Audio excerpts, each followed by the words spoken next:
Okay guys, welcome back to Soopa-Dave Gaming. Today's video will be the best Fighter Thralls in Conan, and also the complete Fighter Thrall guide for beginners and experts alike. There's a lot of information in this video. Some of it I'm going to have to simplify just so that the video isn't like 45 minutes long, but this is going to have everything you're going to need to know into it, and I'll include links to the other things that if you want to get more in depth with each item. Alright guys, let's jump right in. So first off, please watch the whole video. There's a lot of information in here that'll help you, and maybe some of this you might not know. In this video there will be only fighters only. Archers, named archers, and purge archers are not that great for fighting. The bandit does not exist anymore for that you can tame. Also, tier 4 bears are no longer good fighters as of the last couple updates. They nerfed them quite substantially. Okay guys, I actually play official up until about a week ago. And the one thing that I see people do is not feed their thralls the best food. If you give them gruel, it'll give them a bonus to... show you right here to their strength. You see that plus 14 right there? That'll help the chance of his strength as each time it levels up of getting a point, and it'll give it a plus 14%. Gruel is probably the most commonly used, but if you're going for health, you can give them grilled steak, and that will give them a bonus to their vitality, which is their health. I actually will put a link in the description about all the food types and how they affect the leveling down in the description, so make sure you check that out if you want more information on that. Alright guys, what gear you give your fighter is almost as important as anything else in the game. If you give your guy a wooden club, he's not going to kill anybody, obviously. For armor, if you look down at under the Flawless Guardian, it says bonus strength. That actually does give strength to your thralls. It will show up in your stats over here under strength. I highly recommend the Guardian set or any one that gives you bonus strength as a complete set. Or if you want more health, you can do a vitality set. And if you're doing an archer build, you could do a accuracy set. As for weapons, the Sword of Crom seems to be the quickest through all the ones that I did, and including even the Predator Blade and all the other ones. All these guys that I have in this list here seem to do the best with the Sword of Crom, actually by a pretty large gap. You can get the Sword of Crom by farming bosses in the Unnamed City. If you don't have that, they generally, through my testing, seem to do better with two-handed weapons. I personally like to use two-handed swords a lot, or daggers. The bleed effect on bosses is very underrated that the daggers give a lot. Alright, now for a big one, perks. I'm trying to simplify this as much as I can in the short time I'm going to have on it. A Fighter Thrall can get perks at level 10, 15, and 20. These perks are not as random as you might think. Certain perks require certain requirements, like a level to be at level 20, or a stat to be at 11 through 99. For example, this guy cannot get the Eagle Eye perk because his accuracy isn't between 11 and 99, and he's not level 20 yet. That being said, certain fighters generally, because there is a lot of randomness to it as well, will have as a whole better perks from other Fighter Thralls, and I'll show you that here in a minute. As for hidden stats, there is stats that in the game you cannot see, and for every type of Thrall, there is an attack stat multiplier and a range multiplier. These can range anywhere from 0 to 4. The attack is for your normal attack weapons, and the range is for your bows, etc., stuff like that. Alright guys, let's now get into the Thralls themselves. First I want to talk about the Relic Treasure Seeker. This is one of the easier Thralls to get on the list. The reason it actually does make this list is for the people that do actually want to make a archer out of them.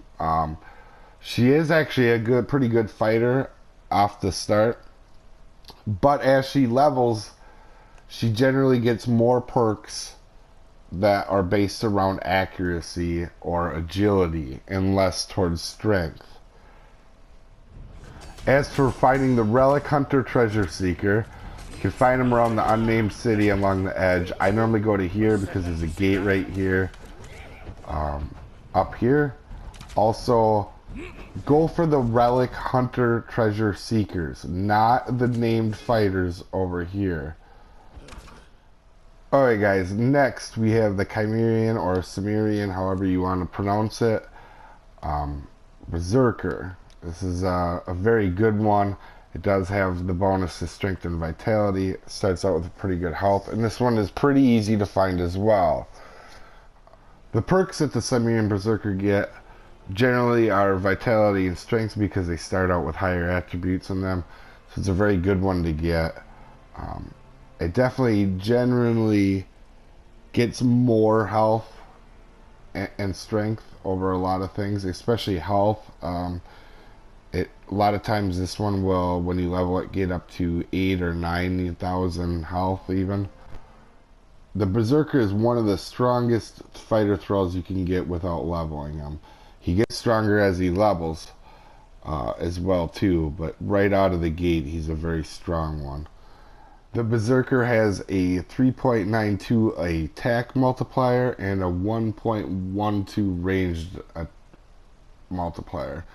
So he's probably not a good one to put a bow in his hands. Not that I would recommend making an archer out of any of these guys. The Berserker also comes as a male or a female. As for the Berserker, you can find them up here by the Mountains of the Dead. It's 100% spawn walking around in this water up here. Makes it pretty easy to get for the most part. Next we have Mrs. Snowhunter with an attack multiplier of 3.9 and a ranged as a 1.2, so I wouldn't recommend a bow with her either. This is one of the most popular fighter thralls in the game, as it is one of my favorites as well. It starts out very strong with a very big health pool and actually does a lot of damage right out of the gate without leveling it. As for Mrs. Snowhunter, she can spawn up here on this post up here at this part of the map here. I believe it's called Stargazer's Crest yet. And also, she can spawn in the Mountains of the Dead as well. I normally come up here when I'm trying to find her though. I have pretty good luck finding her up here. Also at this place, Berserker can spawn up here too. Next we have Leon, who is a very interesting one. Him and Janos are actually the same model. They just have a different skin, and you can actually find them spawning at different locations. But they have exactly the same stats and the same hidden multipliers. Their multipliers are 3.4 and 1.05. These guys are by far the most underrated thralls in the game. We can take a look at their stats here. Starting out, this guy isn't quite as strong as some of the others on the list, but he has a strength multiplier of 30, which happens to be the highest in the game out of any of the guys, World Spawn or Purge Thralls as a whole, best in the game.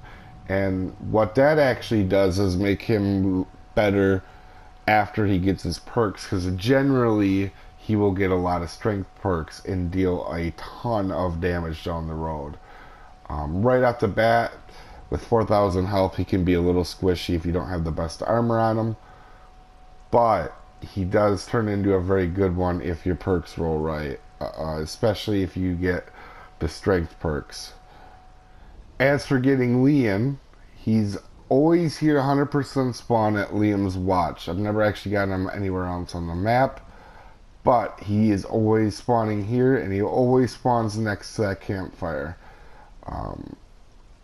Be careful, he actually is kind of tough, and you want to come down from this side. You won't aggro all the people in the camp that way if you come over here.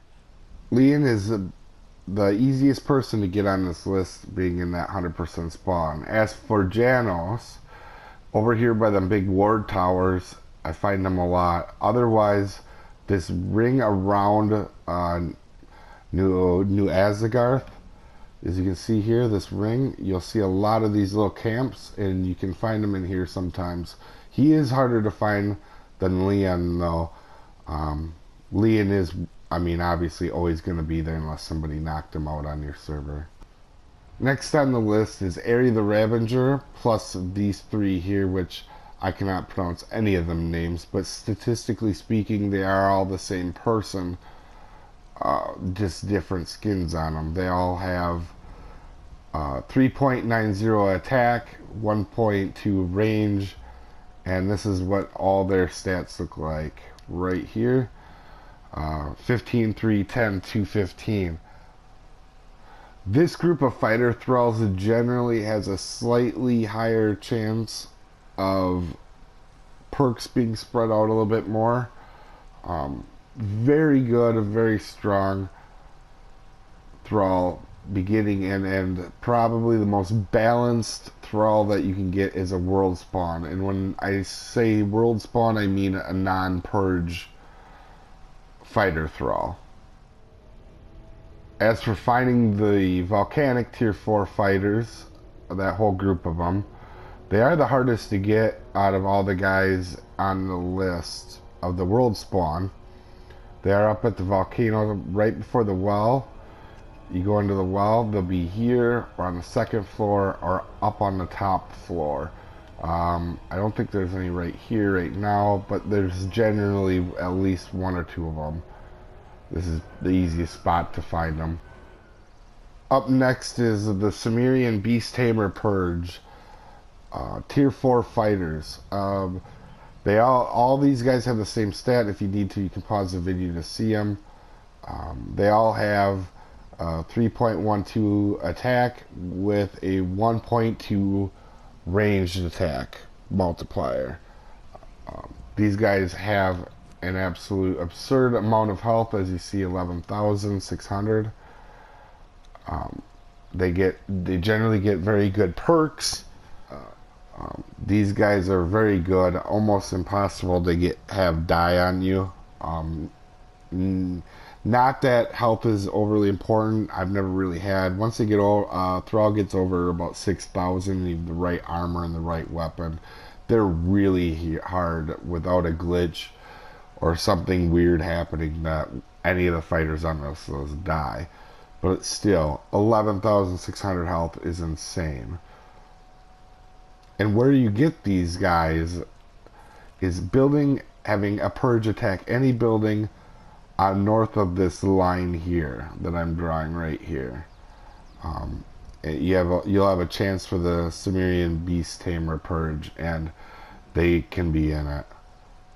Overall, very good fighter Thrall. Not much to be said about these guys. Last but not least, we have the Siberian Berserkers Purge Tier 4 fighters. All these guys are statistically the same, will come in the same Purge. You can get them in the Wave 1 and 2 of the Siberian Berserkers Purge, which is from right here, and it's like this square of the map up here. All the way up, you can get that Purge. They all have attack of 3.12, and very interestingly enough, they have a 3 on range, making them probably your best option if you do use archers. They generally get a lot of health perks and strength perks, probably the most balanced fighter thrall in the game. Really highly recommend it. They are kind of a pain to get because the purge only happens in this small of an area. So overall, these are the best purge spawns you can get, and these guys over here are the best world spawns you can get. If you ask me which my favorites are, it's really tough, but obviously Mrs. Snowhunter is really good for attack. And if I had to pick one, and you put me on the spot, maybe Leon, because I found through all the testing that I did, Leon generally gets the most strength bonuses. And once you get him to level 20, that's kind of a big thing. And he was doing slightly more damage than every other Thrall. He generally gets 6,000 to 8,000 health when it's all done. And this is the guy I probably use most, and he's the most underrated. Also on an official server, he's probably the easiest to get, not just because of where he is on the map, but because people aren't farming him like crazy. I will leave links in the descriptions to help you out guys more if you need more info. Also, I'll link the playlist to my other coding guides. Hopefully you check them out. Check out some of my other videos. Also, too, if you guys are looking for a server to play on, we just started a PvE friendly server. I will leave that down in the link for you. It is a PS4 server. We're having a blast on it. It's what I'm doing, actually recording this from. And a shout out to Andy and Haley for some really cool comments on our beginner's guide video that really really brightened up my day and made me do some extra work on getting this video out. That being said, thanks guys for your time, and I really hope this helped you out. I tried to condense it so it wasn't a 50-minute video or 45-minute video.